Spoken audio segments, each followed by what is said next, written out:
Hey guys, welcome back to my channel. I'm Jim Simmons with Smokin' Simmons Barbecue. Today, I'm very excited because we are going to be doing a prime rib roast smoked over apple, and it's going to be fantastic. So can't wait to share this info with you here. I'm going to bring you in closer so you can see what I'm going to do and what ingredients go into the rub, or not the rub, but the smear that I'm going to put all over it, and it's just going to make it get real happy. Come on in.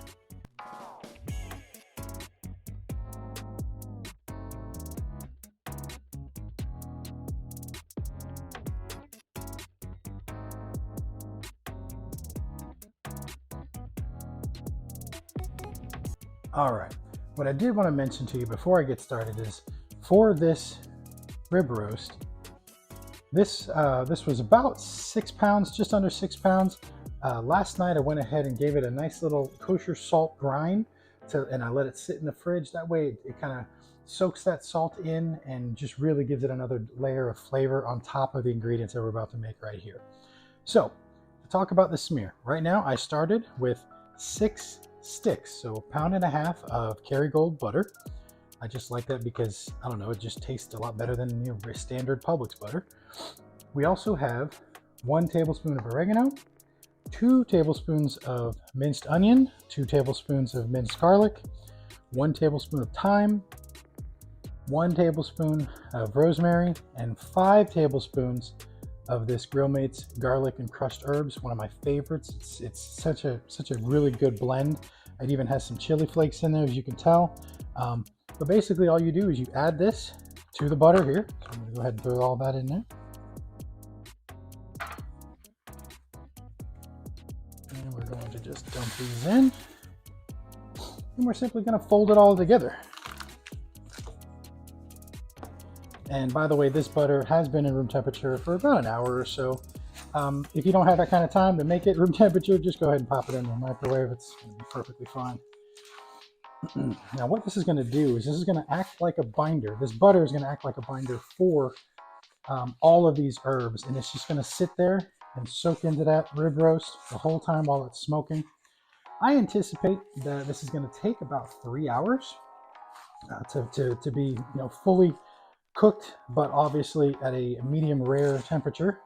So I'm going to leave it on the grill. Let's see, I'm probably going to smoke it around maybe 250, 275, and I'm going to leave it on there until the internal temperature hits 120.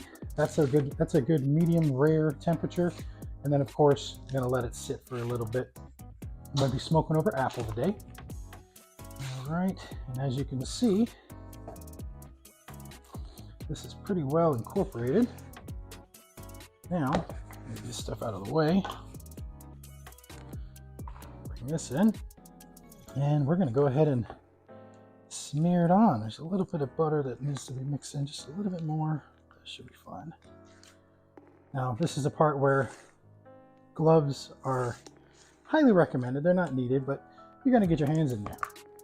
So, what we're going to do first, flip it over. We're going to do the ugly side first. Bone side, this is the part that's going to be down. Get some smear. And do exactly what it's supposed to do. Smear it all over it. kind of weird feeling, I'll tell you that right now. But the payoff is going to be fantastic. You want a thin layer all the way around. You don't necessarily need too much on the bone side. But it helps to cover some of it. Definitely want to get the exposed side.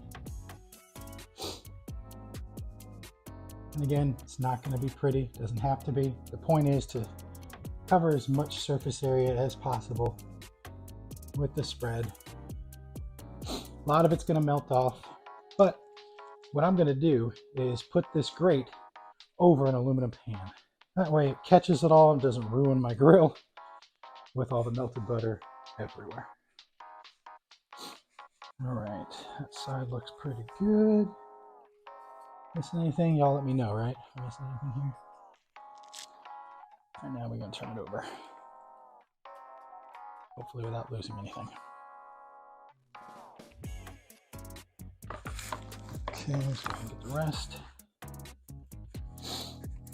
And even though a pound of butter, pound and a half of butter seems like a lot, honestly, it's not going to be a lot because it's not really going to stay on the entire time. Really just going to drip down into the pan below.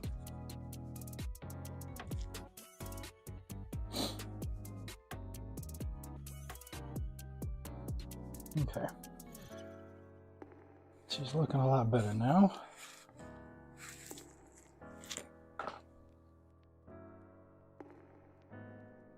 All right, I am happy with this.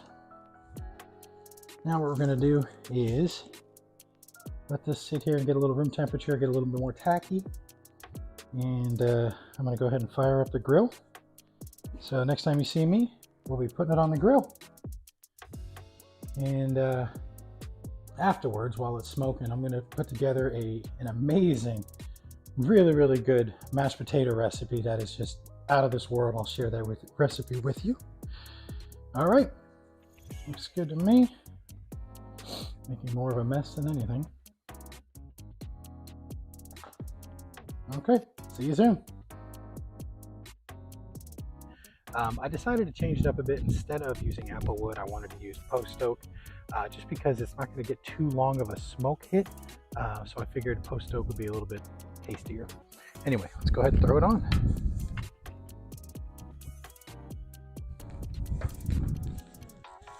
Okay, and as I said before, I've got a aluminum pan here. It's sitting right underneath this. And should be good to go.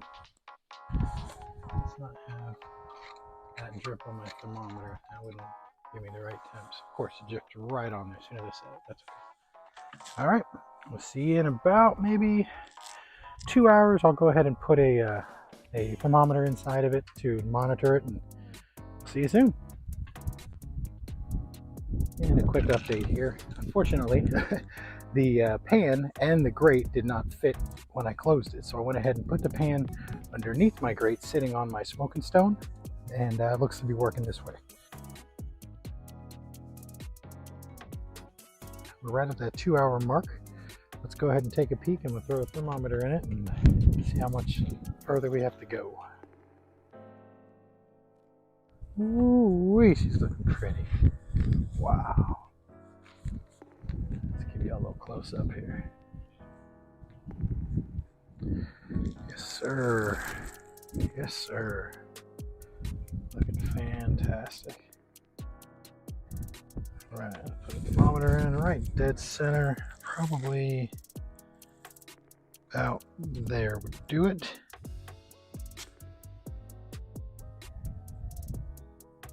Just like that. All right, she's reading, let's see here, 91. So a little ways to go, but stay tuned. See you soon.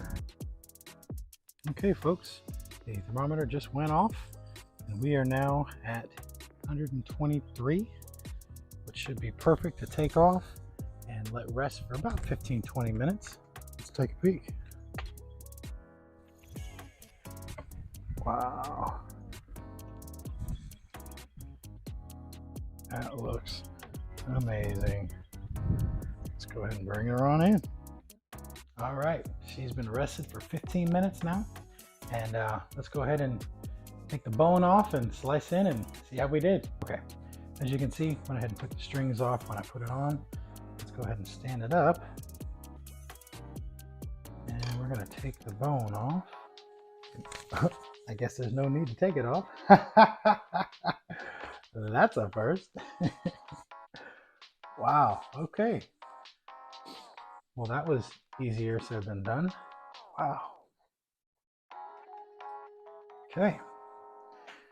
So, I'm gonna go ahead and make sure this is lined up good for you here. The first slice off, take a gander.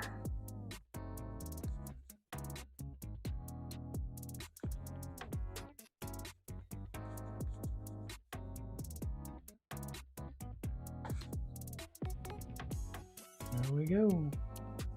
Oh, look at that. Look at that. The juice is just flowing out there. Very nice. Let's get one a little bit more towards the center.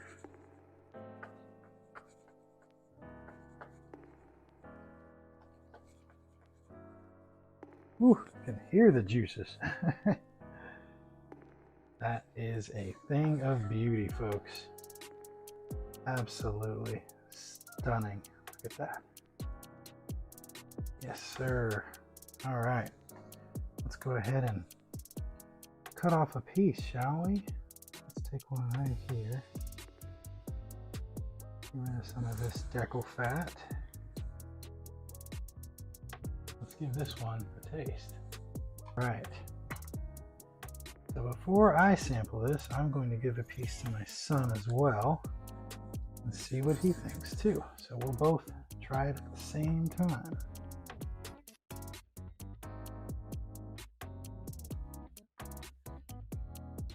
All right, Ethan, there you go. Not yet, hold on. All righty, cheers.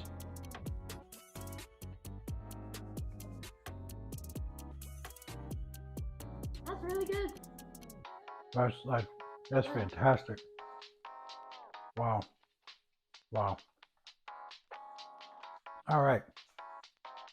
I'm gonna go ahead and slice this up, bring the potatoes out, and show your final product. So, as always, if you like what you're watching, leave a comment, like, subscribe, tell your friends, but also most importantly, let me know if you tried this out. I want you to be as excited about this as I was. This was just fantastic. I mean, the juice alone coming from this is, I don't know if you can see that, but it's now all over my hands. Anyway, I had a lot of fun making this one. I hope you guys do too. See you soon.